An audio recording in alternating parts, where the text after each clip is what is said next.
This conference will now be recorded.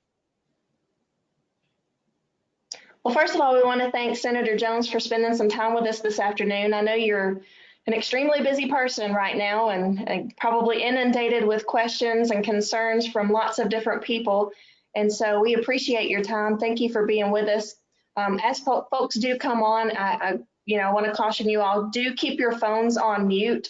There is a chat function on the side, and I'm going to type hi in here real quick, just so you can see it. So it should show up red for you guys. You can put your questions in as we go along. If you've got questions that you'd like to ask the senator, if it's not working for you, you can shoot me an email or a text if you've got specific questions, and we'll make sure that we try to get everybody's concerns open and out there for the senator to address. But first off, we would just like to turn the floor over to Senator Jones and let him share a little bit about what's going on with the Senate and the state. Okay, well, thank you, Heather, and thank you, everyone, for joining today. These are definitely challenging times, and there's been a lot going on, and there have been a lot of sacrifices that have had to be made by you all in the business community and the public at large. And I just want to start by saying that I appreciate everything that you guys are doing to help slow the spread of COVID-19. I know you guys have made a lot of sacrifices, as have the public, and those have not gone unnoticed. The Senate, we met briefly last week in order to do some procedural matters and basically adjourn until April 28th. If we hadn't have adjourned, if we hadn't had done that, we would have continued to burn legislative days until a quorum was met. So we adjourned until the 28th. And one of the procedural things we did, we adopted some new joint rules with the House, which allows the Speaker of the House, in conjunction with the Pro Tem of the Senate, Del Marsh, in a time where the governor has declared a state of emergency, they can now delay the return of the legislature. So that was something that didn't really exist before in the joint rules, and now they have the flexibility to do that. So the date is set at April 28th. They're going to assess, and if it looks like the situation is not good, then we could potentially postpone. I, for one, am skeptical that we will return on the 28th, and I'll tell you why. As many of you know, Alabama is projected to peak in terms of number of cases on April 16th or 17th. So we will probably be at that peak for a while and then coming off of it. So I would expect, and I'm not a medical expert, but I would expect that we will be somewhere in the situation we're in kind of now in terms of number of cases around the 28th.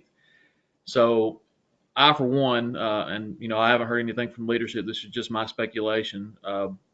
I, for one, am skeptical that we will go back on the 28th just because I think the situation will continue to be pretty dire at that point. If that's the case, I would imagine we will have special sessions sometime, later in late summer or fall in order to address the budgets and those type of things. But it's anyone's guess as of right now how that will all play out.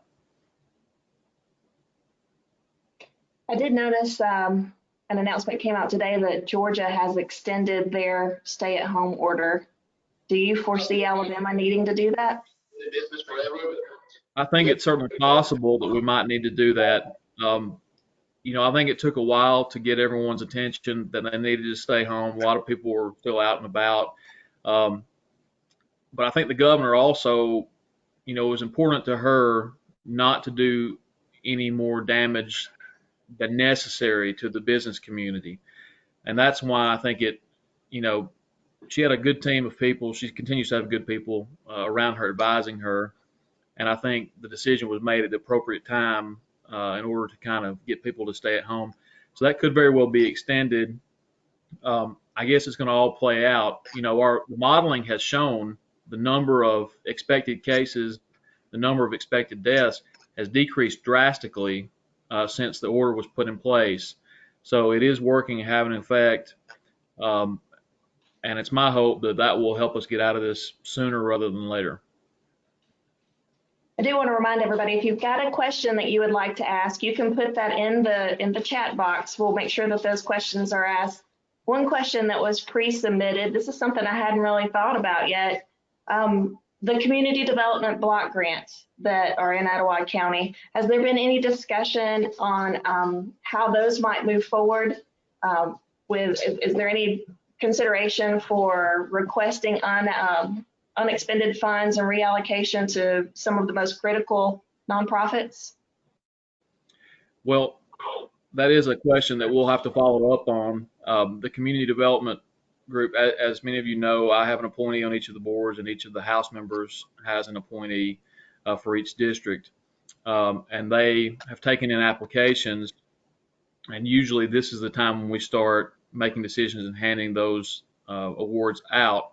I do think, in light of the situation we're in and the economic impact that several different nonprofits and groups that typically receive money, the challenges that they're facing, I think it probably would behoove us to kind of look at how the money is allocated. I will say that we typically have 10 times the amount of requests as we do money to hand out. So I expect that, the money will be stretched even further this year, given kind of some of the strain that especially our nonprofits and our charities are under. A lot of the questions that we're getting at the chamber are related to unemployment, obviously. And I know on the call yesterday, we talked a little bit about how significant the demand is on the Department of Labor right now. They're used to processing about 1,500 claims a week, and last week they processed over 70,000, or they at least received 70,000 to process. And so it's taken a little bit more time than normal. And a lot of the questions that we're receiving is on the additional $600 allocation that's part of the $2 trillion stimulus package. So one of the last reports that I read, and I'm curious if you've got any insight on this, is that none of the states have yet received that allocation. And so that's part of the process, and part of the holdup is the regulations on rollout of that and the receipt. Can you speak to that at all? That's my understanding as well, that the state hasn't received it yet. I know the website and the call system for the Department of Labor has been overwhelmed. And I actually raised some concerns about that on a conference call that we had with the members of the Senate. And just so everyone out there knows, we're continuing to be updated weekly. We have a conference call with all the Senate Republican caucus. We have a conference call every week. And the governor has been having a conference call every week with legislators and key cabinet officials to update us on everything that's going on. But during the Senate call, I did raise that because I had heard some concerns from businesses in the district that they were having trouble getting unemployment claims processed for their workers. I do want to point out that there are a couple different avenues, and you may all have touched on this in previous webinars that you've had, but there is the unemployment route that you can go, and then there is also the loan route that you can go in terms of the small business disaster loans. It is currently our understanding at the moment that any disaster loan used to pay employees wages for 2.5 months, utilities, and I think there was one other small item that was in there as well, would be considered a forgivable loan. So I would really encourage folks, even if you think you may not apply, talk to your CPA or talk to your banker. There have been a number of people who have been surprised to find out that they would actually qualify for some of those. So in other words, if you're able to talk with your CPA, talk with your banker, if your bank that you bank with is a federal lender, I would encourage you to look at that route as well. And instead of getting them on an unemployment claim, you could potentially pay them for 2.5 months, and that loan would be forgiven, as is our understanding right now. And I want to stress that because, a lot of this legislation from Washington was thrown together and cobbled together, and a lot of folks still don't have a clear understanding of what's in it. And there, according to a CPA that I talked with yesterday, there's kind of some gray area in terms of how, the forgivable parts of the loans will be interpreted. But our understanding right now is that if you pay employees a regular wage for 2.5 weeks, even if you're actually a DBA or sole proprietor, um, paying yourself 2.5 months worth of wage would be, in our understanding currently, forgiven by the federal government. So please talk to your bankers or your accountants. We've provided a couple of webinars on that. That's an avenue, and then a third avenue is the tax credits that are available. But it is, as we were talking before this session started, it's just a lot of information, and sometimes I'm afraid it's just information overload for everybody. It's analysis paralysis. Which way should I go? So what are other things going on with the state? What do you foresee are going to be some of our biggest obstacles as a state as we do look toward the future and recovery? Well, we've got a lot of different areas and a lot of balls up in the air right now, and I was kind of surprised at the breadth and depth of everything that's going on. Um, we're briefed by cabinet officials and state officials, and there's really something out there that everyone is doing or has the possibility to do in order to help move the state forward. I'll give you an example. Our attorney general is really focused right now on price gouging. That's been an issue that consumers have reported out there, and they're really trying to make sure that that's reported and dealt with. Our nursing home association, they have protocols in place, to deal with folks coming there. They're a high risk population and they're closely confined. Our prison system, they're another high risk population because they're so closely quartered together. They're working on those angles. Our hospital association has been working on providing beds, and we've been able to meet those challenges right now because they, as many of you know, they stopped having elective procedures, which has freed up a lot of space. We also have folks out there looking for additional space, in places like either military barracks or dormitories or, just any kind of place where you could foreseeably house folks in a surge situation. We have people, Department of Commerce is working with local manufacturers who can produce personal protective equipment, such as gloves and masks and those kind of things. We have several, folks here in Alabama, companies that could produce those kind of things. We have people out there looking for ventilators. We found an old stockpile of kind of out-of-date ventilators. They've been sent to California to be refurbished, and they're being sent back to Alabama. So literally, no stone is being left unturned, in my opinion. We're kind of looking at all options. And right now, our hospitals have not come anywhere near to capacity, and we're hoping that it's going to stay that way even when we reach the peak in the coming couple of weeks. They've also had folks looking at how to sterilize and reuse PPE so that we don't have to deplete our stockpiles. Those are just a few things, but as you can see, Department of Revenue is involved, for example, in working with kind of delaying some of those sales tax filings that everybody has to do every month. Labor, as was mentioned earlier, is involved. So it's really kind of a wide-scale effort that takes everybody working together. Absolutely.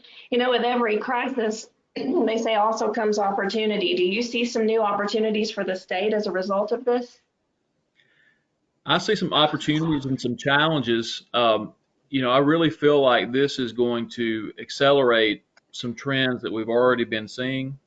For example, more people are ordering online and using e-commerce, and that was moving that way. I think this is going to accelerate that even further because, with people at home for several months, potentially, they're going to get more used to the notion of doing that. We've seen, a lot of these restaurants have shifted to takeout, carry out, and there already been, the existence of meal kits and those kind of things. I think this will accelerate that move as well. So there's some challenges and some opportunities in that for business. I would encourage all of you to look at kind of the trends that are going on right now. I think some of those kind of disruptions to business may be things that are here to stay, and maybe opportunities for folks to look at how to grow their business or capitalize on those kind of trends. Absolutely. I haven't had the chance to really stay on top of what's going on in Cherokee County. I know we've got some folks that are on the call from there as well. We appreciate Teresa Holgan and the Chamber. They're partnering with us for this call. I know in Etowah County, Deborah Gaither, the EMA director, addressed the council yesterday morning, and we got a D minus score on our social distancing habits. And we're, as of yesterday, today is a little bit better. We're not ranked 5th anymore, but we're still pretty up there. We were ranked 5th in infections and deaths in the state. Would you have any advice on how we could better enforce social distancing? Any advice to those listening on what they can do to stay safer and to protect especially our compromised populations? Well, I know a lot of the business community have been limiting the number of customers that can come into the store. I've been advising folks, when you have to get out, just one person, please go. One person go pick up the takeout, or one person go to the supermarket, or one person go get the prescriptions. It's not a time to be bringing mom, dad, and all the kids out. So that's one thing. Certainly, business can help by doing things like curbside pickup, or serving customers, carrying them their order outside, trying to do as much phone order or delivery as possible. I think most folks out there have been doing as much of that as they could. It's just it's hard when you're so ingrained in being social and being out there. We have a large number of folks who like to eat out and get out and enjoy recreation in the area, and that's kind of been put on hold. So I think a lot of folks have a little bit of cabin fever or spring fever, both. So I just be cognizant of that. And folks can get outside; they can go exercise or what have you. That's allowed specifically in the governor's order. They just have to be cognizant about how they do that, and don't go to crowded public areas. But you can still get out and exercise or do things of that nature, just in small groups, maintaining that social distance. Are there any considerations going on in the state for any additional assistance to individuals or businesses? Are there any pieces of new legislation that are being drafted or you guys are looking at for perhaps, even if you can't convene until the fall? They've been looking at a number of different things in terms of taxes, and I think the Department of Revenue has mirrored the federal government in delaying I think it's June or July, I can't remember, for the filing of your taxes. So that has been something that's helped. The state of Alabama really doesn't have a huge amount of resources to give back to folks.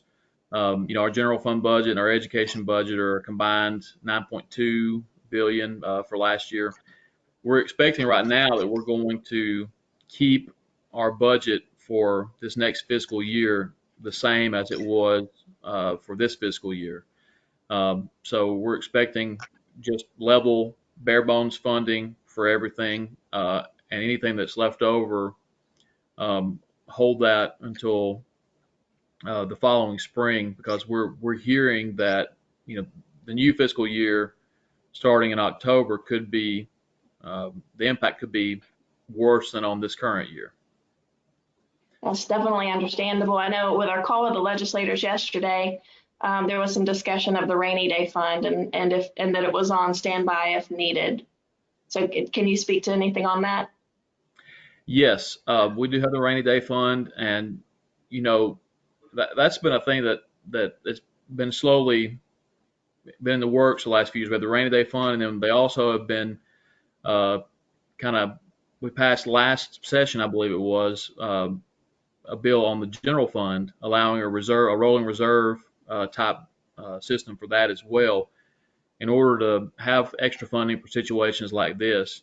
It's been a long time since we've been in an economic downturn, and it's important, I think, to have those reserves for times such as these. So I think we will be making use of some of that. But I think what I'm hearing is the safest thing to do right now is to have even funding, no cuts, but no increases either. Just to give everybody fund everybody at the same level they were funded last year. So I think that would happen, and if there's any reserve, we would probably use it for the next fiscal year. Do you feel like since the taxes collected for infrastructure improvements are specifically allocated, do you foresee that we'll still be able to accomplish a lot of our infrastructure goals? Yes, so infrastructure funding is in a separate pot. All the money that we raise from the gas tax stays, for roads, bridges, and the expansion project at the Port of Mobile, and that will remain unchanged. Uh, the real question is, people are probably driving less right now, using less gas. The price of gas has gone down, but of course, the state portion is set per gallon. So, the question is whether people, you know, if they're driving less, then the revenue will probably be slightly less than projected, but still all that money is dedicated to roads and bridges, and they're out there working and doing those kind of things and those projects as much as they can, uh, given everything that's going on. That's that's good news that infrastructure is still in the works, and that was I think that was a wise decision not to opine myself, that was made to make sure that those funds were earmarked so that things like that can still be accomplished. I'm gonna open up the chat. I know Steve had asked a question, but I think we've already answered that about the budget. And if anyone else has a question, we'll give you just a minute to put that in, or if you can't type into the chat, if you want to unmute yourself and ask, we can take one at a time. I know a lot of people just wanted to see faces. We're all very lonely in our own homes. One comment, Heather, while you're waiting for questions, you talked about how Etowah County had a kind of a bad grade in terms of social distancing. I just want to remind everyone that, as of today, we've only had 45 confirmed cases in Etowah County. For a population our size, I think we're doing pretty good. And out of those 45, there have been 4 confirmed deaths, of course. Cherokee County, there have been only 7 confirmed cases and no reported deaths. It's much more rural county in Cherokee, and that's probably why people are naturally socially distanced up here in Cherokee County. Well, they all have their own boats. Right. You got so much shorefront it's easy to social distance when you got your own boat. So Steve has also asked if you see what's the potential for proration in the budget in this budget year. We don't expect to have proration. If we were doing a cut across the board from last year's funding, that would be, I think, what's defined as proration. We're talking about funding everybody kind of pretty much the same as what they got this year. That will mean, unfortunately, we won't be able to do, pay raises. The governor called for a 3% pay raise for teachers, for example.